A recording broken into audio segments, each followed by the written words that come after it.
परिसरों में संवेदनशील स्थानों का लगातार दौरा करने और भेदभाव की घटनाओं की निगरानी करने का अधिकार दिया गया था। मुख्य रूप से मृत्युंजय तिवारी, बीएचयू शोधकर्ता विनीत जिंदल अधिवक्ता और राहुल दीवान ने विनियमों की संवैधानिक वैधता को अनुच्छेद 14 समानता का अधिकार, अनुच्छेद 15 भेदभाव का निषेध और अनुच्छेद 21 जीवन और गरिमा का अधिकार के आधार पर चुनौती दी है। विवाद का सबसे बड़ा बिंदु विनियम 3C है, जो जाति आधारित भेदभाव को परिभाषित करता है।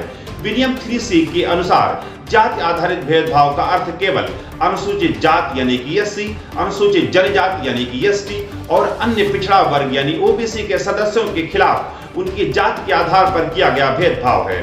याचिकाकर्ताओं का मुख्य तर्क यह है कि यह परिभाषा एक अपुष्ट धारणा पर आधारित है कि जातिगत भेदभाव केवल एक दिशा यानी यूनिडायरेक्शनल में होता है। विनीत जिंदल की याचिका में तर्क दिया गया कि यह वर्गीकरण औपनिवेशिक काल के आपराधिक जनजाति अधिनियम 1871 की तरह दोषपूर्ण है, क्योंकि यह पहले से ही मान लेता है कि जातियां हमेशा पीड़ित होंगी और अन्य हमेशा शोषक। याचिकाकर्ताओं ने परिसरों में बढ़ते ध्रुवीकरण का हवाला देते हुए कहा कि सामान्य वर्ग के छात्र भी अक्सर अपनी जाति के कारण अपमान, शत्रुता और बहिष्करण का सामना करते आए हैं, लेकिन 2026 के नियम उन्हें किसी भी प्रकार की संस्थागत सुरक्षा या शिकायत निवारण का अधिकार देते ही नहीं हैं।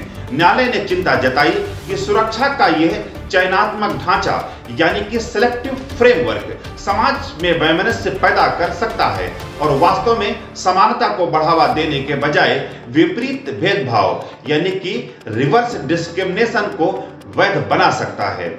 29 जनवरी 2026 की सुनवाई के दौरान खंडपीठ की टिप्पणियां अत्यंत तीखी थी। न्यायालय ने विनियमों की भाषा को पूरी तरह अस्पष्ट करार दिया और चेतावनी दी कि यदि इन्हें वर्तमान स्वरूप में लागू किया तो इन्हें बहुत ही व्यापक और खतरनाक परिणाम होंगे। न्यायालय का तर्क था कि शैक्षणिक संस्थानों को समाज का एक छोटा रूप होना चाहिए जहां एकता का प्रतिबिंब हो, न कि वह स्थान जहां छात्रों को उनकी जाति के आधार पर खानों में विभाजित किया जाए।